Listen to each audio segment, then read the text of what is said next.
When life got tough, I knew I had someone to always support me from behind, and that was my dead mother-in-law's ghost.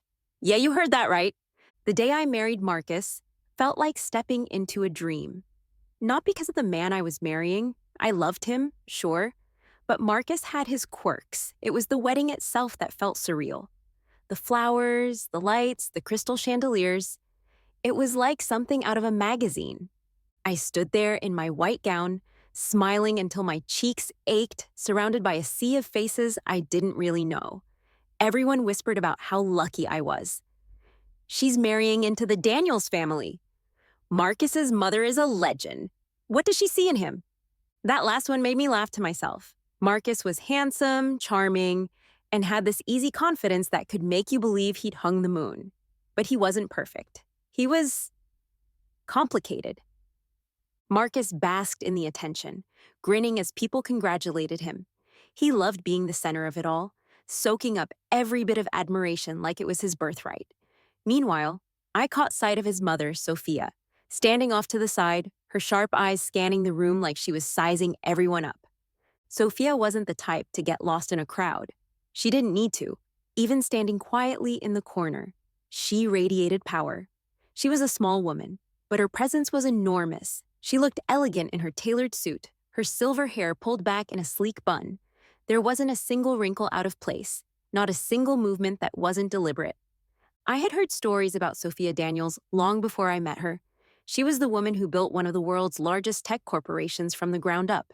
No family wealth, no shortcuts, just brilliance, grit, and an uncanny ability to see opportunities no one else could. People respected her, but they also feared her. She was the kind of person who didn't tolerate mediocrity or excuses. Marcus introduced me to her shortly after we started dating, and I'd been intimidated at first. But Sophia wasn't what I expected. Beneath her sharp exterior, she had a soft spot for people who showed potential. Over time, we developed a bond, a connection I cherished more than I could put into words. The reception passed in a blur of speeches, dancing, and endless toasts. By the time Marcus and I made it to the car that would whisk us away to our honeymoon, I was exhausted. As the car pulled out of the driveway, I looked back and saw Sophia watching us. She didn't wave, didn't smile, but her expression was soft. I'd never seen her look at Marcus like that. After the wedding, my relationship with Sophia grew even closer. She wasn't the warm, motherly type, no hugs or baking cookies, but she had her own way of showing she cared. She'd invite me over for coffee or lunch and share stories about her life. Stories that were equal parts fascinating and inspiring. Sophia taught me more than anyone else ever had, not just about business, but about people. Always pay attention to the ones who stay quiet, she'd say. They're the ones who see everything. Or kindness is good, but if you let people mistake it for weakness, you'll regret it. She believed in me, more than I believed in myself at times. You're sharp, she told me once. You notice things Marcus doesn't. You could be a leader if you wanted to be. The first time she said that, I laughed it off. But the way she said it, so matter-of-fact, made me wonder if she saw something in me I hadn't seen in myself. Of course, Sophia wasn't shy about her opinions, especially when it came to Marcus. She loved him, but she wasn't blind to his faults. Your husband is a dreamer, she said once during one of our lunches. That's not a bad thing, but dreams don't build empires. Work does. Marcus hated that about her. He craved her approval but couldn't seem to earn it. He had an executive position at the company, but it was more symbolic than anything else. Sophia kept him on the sidelines, giving him just enough responsibility to keep him busy, but never enough to actually make decisions that mattered. And that drove him crazy. Marcus would come home after work, pacing the living room, and ranting about how unfair it all was. She doesn't trust me, he'd say, throwing his hands in the air. I'm her son. This company is supposed to be mine one day, but she treats me like a child. I'd try to calm him down, reminding him that Sophia was tough on everyone. She's building you up, I'd say. She wants you to prove yourself, to show her you can handle it. But he'd shake his head, frustrated. She doesn't think I can handle it. She thinks I'm a joke. I didn't know what to say to that. The truth was, Marcus didn't always help his case. He had big ideas, sure, but they were often half-baked and impractical. He'd pitch these grand visions to Sophia, but she'd shoot them down in seconds, pointing out all the holes he hadn't thought through. You've got to think long term, she'd tell him. Stop chasing flashy ideas and focus on what works. But Marcus didn't want to hear that. He wanted validation. He wanted Sophia to look at him and see the man he thought he was, the man he wanted to be. Sometimes I wondered if he wanted that more than he wanted me. Looking back, I think we were all just waiting for the dam to break. Marcus was so determined to prove himself. Sophia was so unwilling to let him, and I was caught somewhere in the middle. I loved them both in different ways, but there was no escaping the tension that simmered beneath the surface.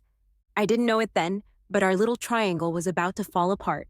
All it would take was one spark. Dinner at the Daniels house was always an event.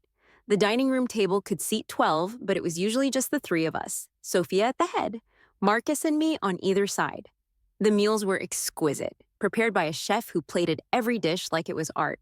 But the food wasn't what made me anxious. It was the conversations. Sophia used dinner as an opportunity to discuss business. Most of the time, I'd sit quietly, listening as she grilled Marcus about his performance at work. She had a way of picking apart his ideas that made me wince, though she was rarely outright cruel, just blunt. But tonight was different. Marcus had come prepared with a proposal. I'd seen him working on it all week, scribbling in notebooks and pacing around our living room while muttering to himself. He hadn't let me read it, insisting he wanted to surprise us both. "Mother," Marcus began, his voice confident but his hands fidgeting with the edge of his napkin. "I've been working on something I think could revolutionize the company." Sophia raised an eyebrow, clearly unimpressed already. "Go on." Marcus dove into his pitch, talking about flashy new products, risky ventures into untapped markets, and ambitious advertising campaigns. He sounded excited, and for a moment, I wanted to believe in his vision. But as he kept talking, I could see Sophia's expression harden. When he finished, she leaned back in her chair and folded her hands in her lap. "Marcus, that's the most childish, short-sighted idea I've heard in a long time." Marcus froze, his face turning red. "What? It's innovative. It could bring in billions." "It's reckless," she countered. "You're proposing we pour money into untested markets without a shred of research. Do you even understand the risks? The company isn't a toy, Marcus. You can't treat it like one." He opened his mouth to argue, but she held up a hand. "Enough. I've heard enough." I could feel the tension rising in the room. Marcus was seething, his knuckles white as he gripped his napkin. I stared at my plate, wishing I could disappear. Later that evening, Marcus stormed into Sophia's office, dragging me along behind him. He didn't ask if I wanted to come. He just grabbed my hand and pulled me through the house, his anger palpable. Sophia looked up from her desk, unfazed by his sudden appearance. "Marcus, what are you doing?" "We need to talk," he said, his voice shaking. Sophia sighed, setting down her pen. "All right, talk." Marcus paced back and forth, his frustration bubbling over. "Why do you always dismiss me? Why do you keep sidelining me like I'm some intern? I'm your son, for God's sake. When are you going to trust me enough to let me run this company?" Sophia stood, her expression cool but firm. "Marcus, do you want the truth?" "Yes," he snapped. She didn't hesitate. "Because you're incompetent. You've had every opportunity to prove yourself, and all you've shown me is that you're greedy, reckless, and too arrogant to see your own flaws. If I handed you this company, you'd ruin it in less than a year."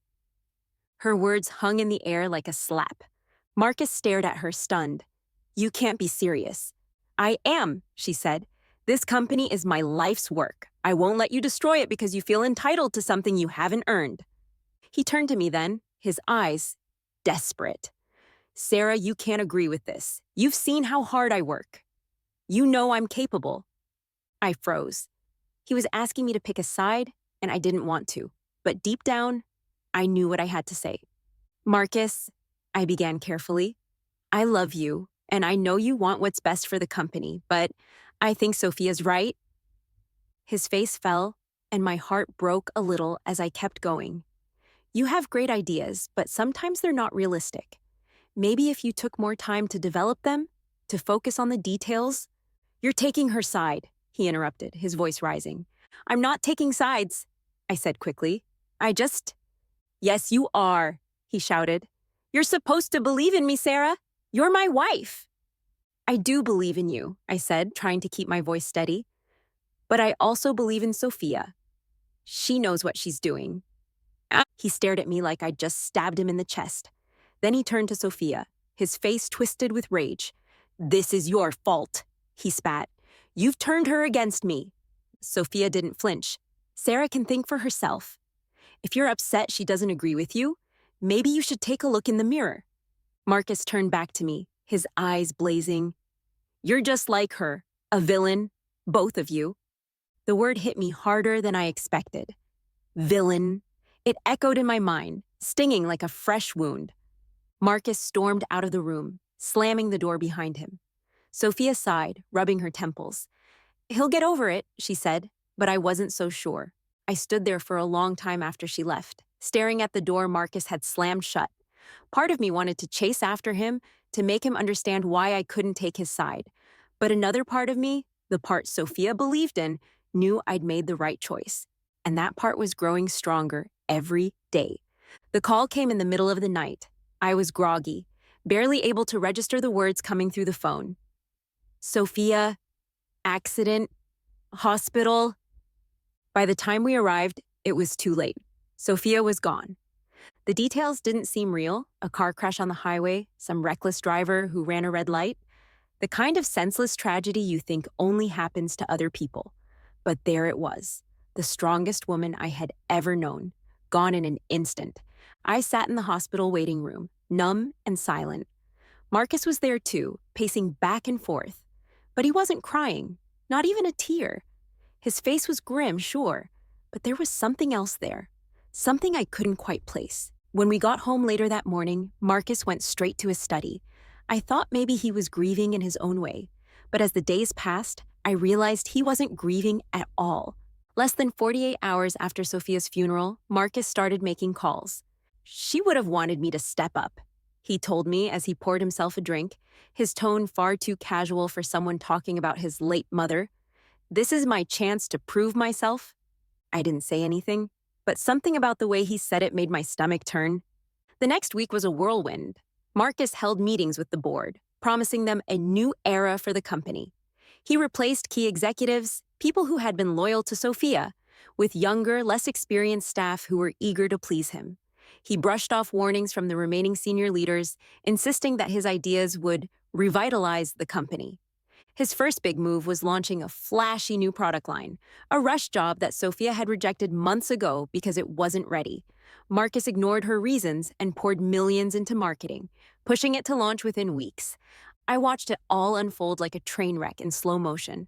The board members looked uneasy, the employees whispered behind his back, but no one dared challenge him. After all, he was Sophia Daniels' son, the rightful heir, or so he thought.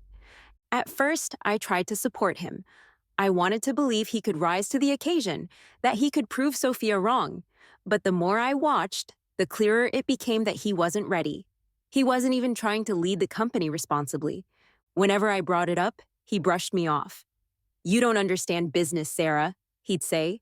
Or worse, stop trying to act like you're Sophia. That stung more than it should have. It all came to a head one evening. Marcus had just come home from work, looking smug despite the fact that the company's latest project was already facing delays. I'd spent the day trying to sort through some of Sophia's belongings, and it had left me feeling raw. I was thinking, I said carefully as we sat down for dinner, maybe you should slow down a little.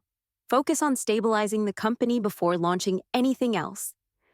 Marcus set his fork down, his expression hardening. Why is it that every time I try to do something, you undermine me? I'm not undermining you, I said, trying to keep my voice calm. You're just trying to control me, just like my mother did. That hit a nerve. Marcus, this isn't about control. It's about doing what's best for the company. Sophia's company. It's my company now, he snapped. And if you can't see that, maybe you don't belong here. The words hung in the air, sharp and cold. For a moment, I thought I'd misheard him. What are you saying? I asked quietly. He leaned back in his chair, his expression icy. I'm saying I'm done, Sarah. I don't need you. I don't want you. and I sure as hell don't trust you. The room spun. You're divorcing me? He nodded, his face unreadable. You betrayed me. You took her side, remember? You've been against me from the start. That's not true, I said, my voice breaking. I've always supported you. Save it, he interrupted. You're just like her, always thinking you're smarter than me, always looking down on me. You're a villain, Sarah. The divorce was brutal. Marcus made sure I left with nothing, no money, no assets, no support. He had the lawyers draw up airtight agreements, and I didn't have the strength or resources to fight back. When it was over, I moved into a tiny apartment on the edge of town, surrounded by boxes of what little I had left. I stared at Sophia's old watch, one of the few things I managed to keep, and felt like I'd lost everything. Sophia was gone. Marcus had turned on me. The life I thought I'd have was over. I spent weeks in a fog, barely eating, barely sleeping. The whispers of villain and betrayal echoed in my mind, and for the first time in years, I truly felt alone. But deep down, a part of me refused to break completely. Because if there was one thing Sophia had taught me, it was this. You don't have to be born strong. You just have to survive, long enough to become strong. The cemetery was quiet, except for the soft rustle of the wind through the trees. I hadn't planned on coming here, but it was the only place I felt like I could think. My life was in shambles, and everything I'd tried to hold on to had slipped through my fingers. Sophia's grave was simple and elegant, just like she had been in life. Her name was etched into the marble alongside a brief inscription. Visionary, leader, unstoppable. I knelt in front of the stone, brushing away a few stray leaves that had blown onto it. For a moment, I just stared, trying to find the words. I'm sorry, I whispered finally, my voice trembling. I let you down. I let Marcus ruin everything you built. I couldn't stop him. I wasn't strong enough. The words tumbled out like a confession, years of pain and guilt spilling over. I should have done more. I should have fought harder for you, for the company, for myself. Now he's destroying it all, and I'm just stuck. I sat back on my heels, wiping at my face. I don't know what to do, Sophia. I need you. I need your strength, your wisdom, your everything. The wind picked up, a soft, warm gust that felt strangely comforting. I closed my eyes, taking a shaky breath, when suddenly I heard her voice. Sarah! My eyes snapped open. At first, I thought I'd imagined it, but then I saw her, standing right in front of me. Sophia. She looked just like I remembered, poised, composed, and slightly impatient, as if even in death, she didn't have time for nonsense. She wasn't quite solid, more like a shimmer of light and form, but her presence felt undeniably real. Sophia? I whispered, my heart racing. This can't be real. It's real enough, she replied, her voice calm, but tinged with that familiar edge of authority. I blinked, my mind struggling to process what I was seeing. You're a ghost? Something like that, she said, her tone matter of fact. I couldn't move on, Sarah, not while Marcus is destroying everything I built. And certainly not while he's treating you the way he has. Her words hit me like a wave. I tried to stop him, I said, my voice cracking. I really did, but I couldn't. You couldn't because you didn't know how, she interrupted. But that's going to change. I stared at her, trying to make sense of what she was saying. What do you mean? You have potential, Sarah. I saw it from the moment I met you. But you've been holding yourself back, playing small, letting people like Marcus dictate your worth. That ends now. I shook my head. It's too late. He's already taken everything from me. I have nothing left. That's where you're wrong, Sophia said sharply. You have me, and together we're going to fix this. Her confidence was overwhelming, and for the first time in weeks, I felt a flicker of hope. What do you want me to do? First, you're going to get a job at a rival company, she said. Somewhere you can learn the business inside and out, build connections, and make a name for yourself. I'll guide you every step of the way. I hesitated. Why a rival company?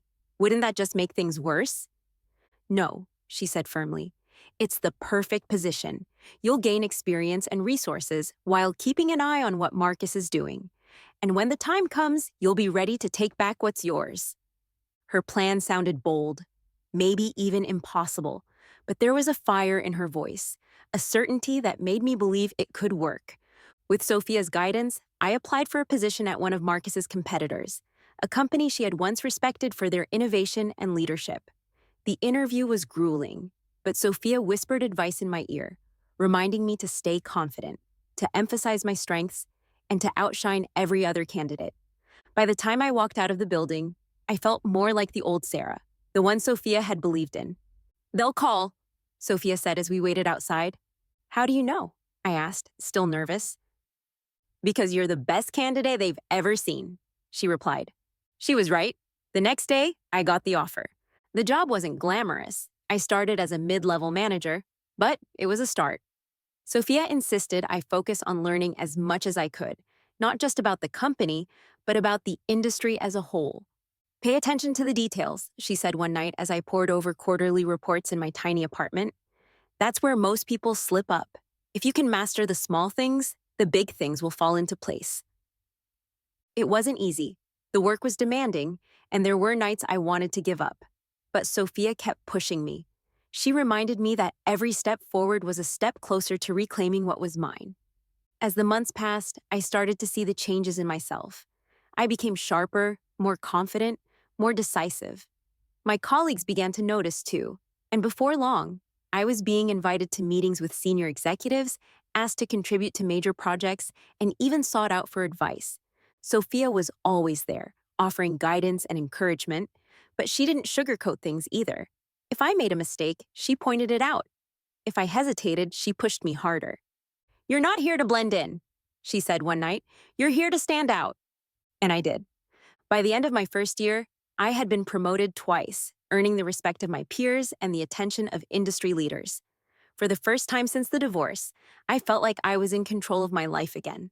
As I stood in my small but well-decorated office, looking out at the city skyline, I thought about everything I'd lost and everything I was starting to gain. Marcus may have called me a villain, but Sophia was right. Villains make the best leaders, and I was just getting started.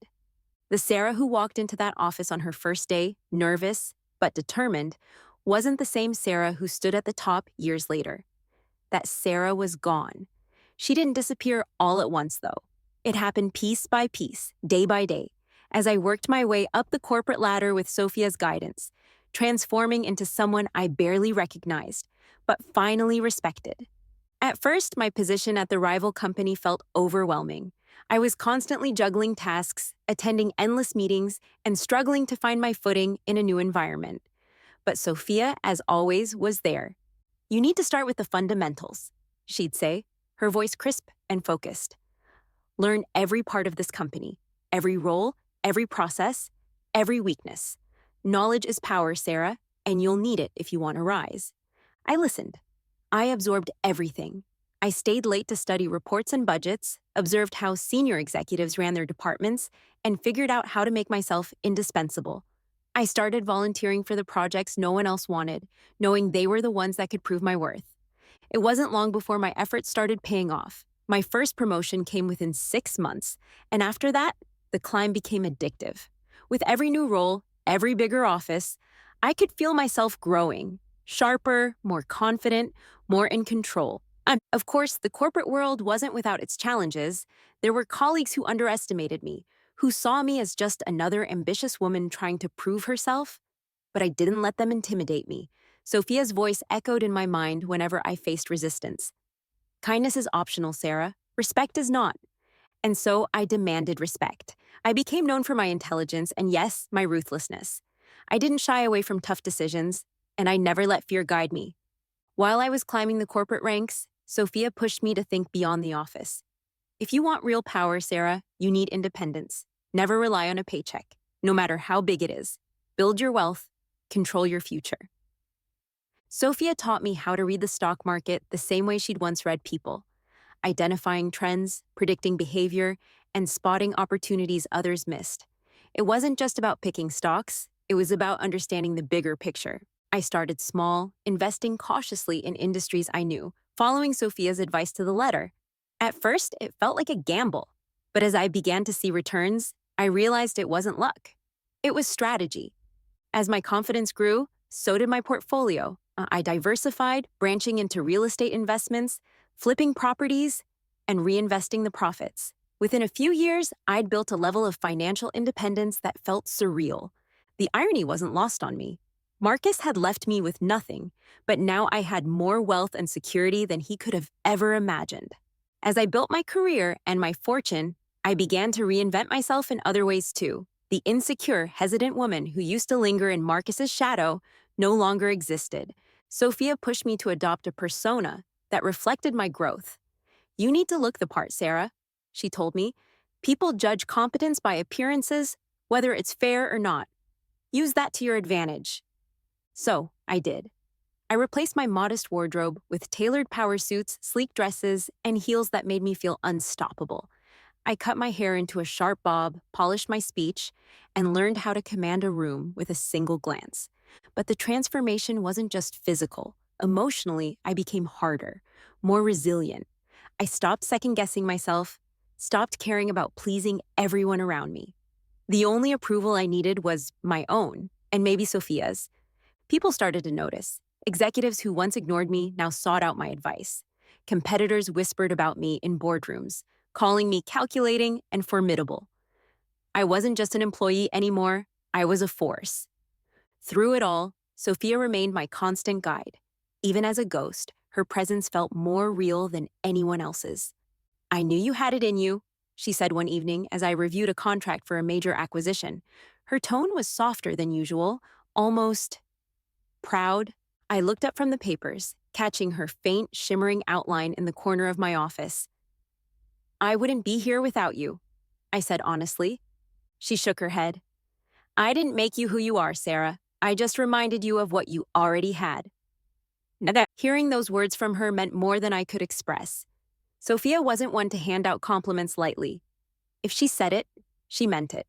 But she didn't let me dwell on the moment for long. Don't get complacent, she added, her tone sharpening. This is just the beginning. Marcus is still out there, and he's still a threat, whether he knows it or not. She was right, of course. Marcus had always been a wild card, and his company was still limping along, though barely. But I wasn't afraid of him anymore. Let him try, I said, a hint of a smile on my lips. I'm ready for him. Sophia smiled faintly, and for a moment, I thought I saw a glimmer of tears in her eyes. You've become the kind of leader this world needs, she said softly. Strong, smart, and unstoppable. Unlike Marcus. Why? The mention of his name didn't sting the way it used to. I'd moved past the pain, past the betrayal. Marcus had called me a villain, and maybe he was right. But if being a villain meant becoming this, becoming everything he never thought I could be, then I'd wear the title with pride. As I looked out at the city skyline that night, I thought about how far I'd come. Marcus had left me with nothing, but I'd built an empire of my own, and I wasn't finished yet. Sophia was right. This was just the beginning. The Sarah of the past was gone, and in her place stood someone stronger, smarter, and more powerful than I ever thought possible. The world hadn't seen anything yet. If there was one thing I learned from Sophia, it was that arrogance and incompetence are a lethal combination. Marcus, unfortunately, embodied both. And now the empire he so desperately wanted to control was crumbling beneath him. The signs of Marcus's downfall started small, almost imperceptible to anyone who wasn't paying attention. His flashy ideas, the same ones Sophia used to shut down in meetings, were now the foundation of his leadership. He poured company funds into risky ventures, glitzy marketing campaigns, and high-profile partnerships, all without the research or planning to back them up. At first, that there were minor losses. A product line failed to meet sales expectations. A big merger fell through at the last minute. Marcus brushed it off, spinning the narrative as growing pains to his investors. But the cracks began to widen, and soon the failures piled up. A disastrous project launch was the turning point. Marcus had funneled millions into developing a new line of tech products that were rushed to market, riddled with defects, and poorly received. The PR backlash was immediate, and the company's stock took a nosedive. Worse still, Whispers of internal mismanagement and financial instability began circulating among employees and investors. Executives who had once supported Marcus began jumping ship, and the board's confidence in him wavered. By the time news broke of a scandal involving unethical labor practices at one of the company's overseas factories, a problem Marcus had ignored for months, it was clear the company was in serious trouble. The headlines were brutal. Daniels Tech faces financial freefall under Marcus Daniels' leadership. From visionary to villain, how Marcus Daniels is destroying his mother's legacy. I'll admit, seeing those headlines gave me a grim sense of satisfaction. Marcus had called me a villain when I stood by Sophia, but now the world was painting him as one. One evening, as I reviewed the latest financial reports for my own company, Sophia's ghost appeared beside me, her presence as sharp and commanding as ever. "It's worse than it looks," she said, nodding toward the article I had open on my laptop. I glanced at her. "Worse? How?" "He's already losing millions." "Millions that he doesn't have," she replied. "The company is drowning in debt. Marcus has been borrowing against future revenue that doesn't exist. If something doesn't change soon, they'll be bankrupt within a year." I let her words sink in, my mind racing. It wasn't just about Marcus's failure anymore. It was about the company Sophia had spent her life building. Her legacy was on the line, and even though Marcus didn't deserve to keep it, the company deserved a chance to survive. "He's lost the respect of the industry," Sophia continued. "The board knows it. Even if they haven't admitted it yet, they're already looking for someone to clean up his mess." Her words sent a shiver down my spine. "Someone like me?" I asked. Sophia smiled faintly. "You're the only one who can do it, Sarah. You've built your reputation, proven your ability. When the time comes, you need to be ready." As Sophia predicted, the board's confidence in Marcus quickly eroded. Investors began demanding answers during quarterly meetings, questioning his leadership and pushing for drastic changes. Behind closed doors, the board started quietly reaching out to potential candidates, seasoned executives who could step in and stabilize the company. But none of them had the vision or experience to match Sophia's legacy. It wasn't long before whispers reached me. Industry insiders began speculating about the company's leadership vacuum, and my name started cropping up in conversations. Sophia urged me to position myself strategically. "You can't just wait for them to come to you," she said. "You need to make it clear that you're the solution they're looking for." She was right, of course. Sophia was always right. I began laying the groundwork. I made sure my achievements were visible, speaking at industry conferences, publishing thought pieces on leadership and innovation, and subtly emphasizing my connection to Sophia's legacy. I didn't mention Marcus, of course. I didn't need to. At the same time, I kept a close eye on Daniels Tech. Every misstep Marcus made was another opportunity for me to position myself as the alternative. The final blow came when Marcus's latest venture, a high-profile acquisition meant to revitalize the company, fell apart spectacularly. The deal was riddled with legal complications and ethical concerns, and the media tore him apart for his lack of due diligence. The board called an emergency meeting, and for the first time, Marcus couldn't bluff his way through it. They demanded answers, solutions, and accountability, none of which he could provide. That was when I made my move. I scheduled a meeting with one of the company's key board members, an older man named Charles, who had been one of Sophia's closest allies. Charles had always respected me, and I knew he still cared about the company. When we met for lunch, I laid out my case. I talked about my vision for the company, my experience in the industry, and my deep understanding of Sophia's values. I didn't frame it as a power play. I framed it as a chance to save something that mattered. "Charles," I said, looking him in the eye, "you know as well as I do that Marcus can't fix this, but I can." He nodded slowly, his expression thoughtful. "You remind me of her, he said. "That's the idea," I replied with a small smile. Over the next few weeks, I worked behind the scenes, quietly building support among the board members. Sophia guided me every step of the way, helping me navigate the politics and anticipate potential objections. By the time the board made their decision, I was ready. Marcus, of course, was blindsided. He had no idea the board was even considering replacing him, let alone that they were planning to hand the company to me. But that was the beauty of it. He'd been so consumed with his own ego that he never saw me coming. As I prepared for my first board meeting at Daniels Tech, I couldn't help but feel a sense of poetic justice. Marcus had underestimated me, dismissed me, and left me with nothing. Now, I was the one holding everything he'd ever wanted. Sophia stood beside me as I looked out at the city skyline, her expression calm but proud. "You've done well, Sarah," she said, "but the hard part is just beginning." I nodded, my resolve strengthening. She was right. This wasn't just about revenge anymore. It was about proving that I could do what Marcus never could: honor Sophia's legacy and build something that would last. And I was ready for the fight. The board meeting was scheduled for a Tuesday morning, but my preparation began weeks earlier. Taking over Daniel's Tech wasn't just about wanting the job. It was about proving, beyond a shadow of a doubt, that I was the only person who could fix the mess Marcus had created. Sophia had been by my side every step of the way, her voice calm and steady as she guided me through the strategy. "This isn't just about showing them you're capable," she said one evening as I pored over financial reports. "It's about making them believe that without you, the company is doomed." The first step was assembling the right team.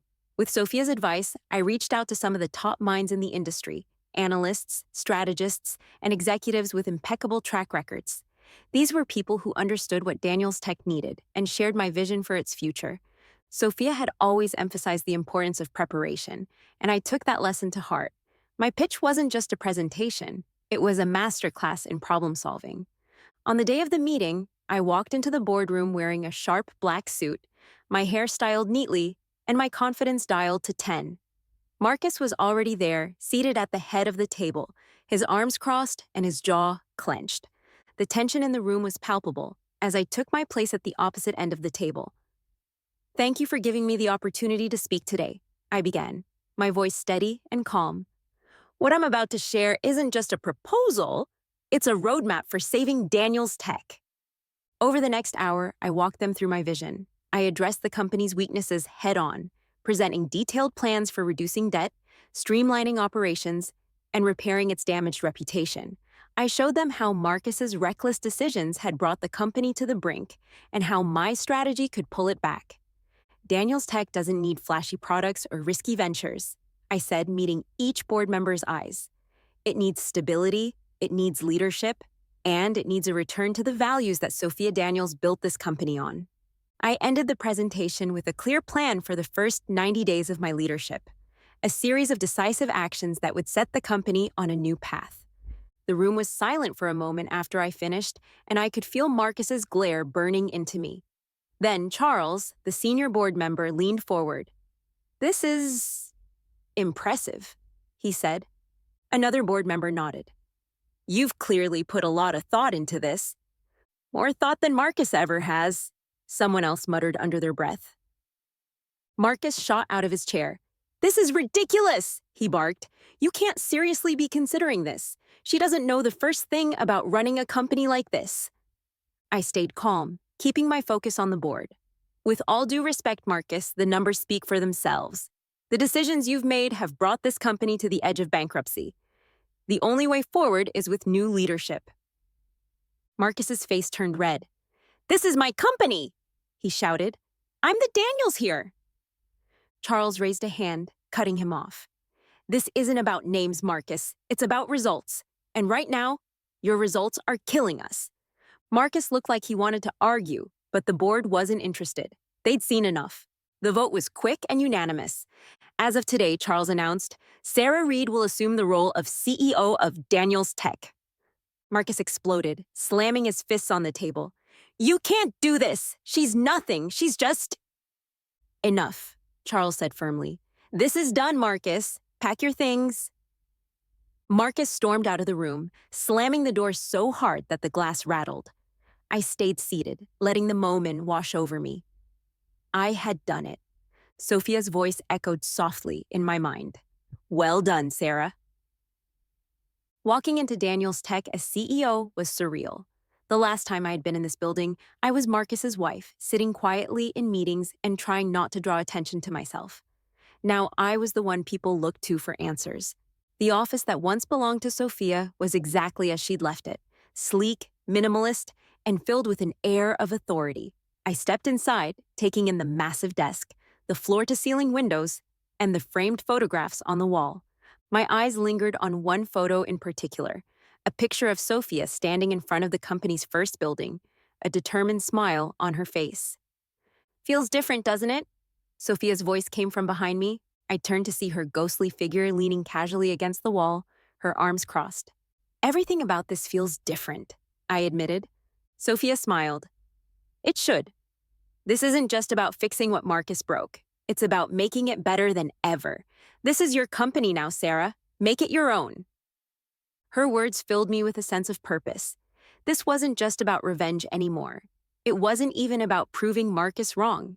It was about creating something meaningful, something lasting, something that would honor Sophia's legacy while building one of my own. I sat down at the desk, my hands resting on the cool surface, and took a deep breath. The weight of responsibility was heavy, but it felt right. For the first time in years, I wasn't looking back. I was moving forward. It was a quiet morning in the office, the kind of quiet that let me focus on the tasks ahead. The new leadership plan was rolling out smoothly, and for the first time in years, Daniel's tech had a sense of direction again. The numbers weren't just stabilizing, they were improving. I was sitting at my desk, reviewing projections for the next quarter, when the door to my office slammed open with a force that made the glass vibrate. Sarah? I didn't need to look up to know who it was. I could hear the rage in his voice before I even saw his face. Marcus stormed into the room, his tie loosened and his hair a mess. He looked like he hadn't slept in days, which was probably true. The pressure of his downfall was finally catching up to him. I closed the folder on my desk calmly and leaned back in my chair. Marcus, to what do I owe the pleasure? He didn't sit. Instead, he loomed over my desk, his face red with anger. Don't play coy with me, he spat. How the hell did you do it? How did you take everything from me? I tilted my head, pretending to think. You mean Daniel's tech? The company you ran into the ground? That wasn't hard, Marcus. The board needed someone who could save it, and you made it very clear that person wasn't you. His jaw clenched, and for a moment, he looked like he might throw something. You were behind this from the start, weren't you? This was your plan all along, scheming with my mother, undermining me, turning everyone against me. You've always been a villain. The word hung in the air, but this time, it didn't sting. It didn't hurt at all. I stood, walking around the desk so we were face to face. You're right, Marcus. I am a villain. But do you know what? Villains make the best leaders. His eyes widened, and for a moment, he looked almost stunned. I didn't let him speak. You want to know why you failed? I continued, my voice steady and sharp. Because you never listened. Not to me, not to Sophia, not to anyone who actually knew what they were doing. You were too busy chasing your own ego to see what was right in front of you. His lips tightened, and he looked away, but I wasn't finished. Everything you lost because of you, not me, not Sophia, you. So stop blaming everyone else for your mistakes. Marcus finally spoke, his voice quieter, but still laced with anger. I trusted you, Sarah. I loved you, and you turned on me. I crossed my arms. I didn't turn on you, Marcus. You threw me away. Remember? You called me a traitor? A villain? You divorced me and made sure I had nothing. So don't stand here pretending you're the victim. He stepped closer, his tone softening. Maybe I was wrong. Maybe we both made mistakes. I blinked, caught off guard by the sudden shift in his demeanor. We could fix this, he said, his voice almost pleading. Together. We could rebuild. You're brilliant, Sarah. I always knew that. That's why I married you. I stared at him, trying to figure out if he was serious or just desperate. We were a great team once, he continued. You know we were. And now you're in charge. You've got the power, the vision. I could help you. We could make this company unstoppable again. Together. His words were smooth, calculated, and for a split second, I felt a flicker of the old feelings I used to have for him. But then I remembered who I was dealing with. Marcus, I said, my voice cold, you're not offering to help me. You're trying to use me again. That's not true, he said quickly, but I saw the flash of panic in his eyes. It is true, I said firmly. You don't want to rebuild this company. You want to rebuild yourself. And you think you can do that by dragging me back into your mess. But I'm not that woman anymore, Marcus. I don't need you. I never did. The panic in his eyes turned to anger again.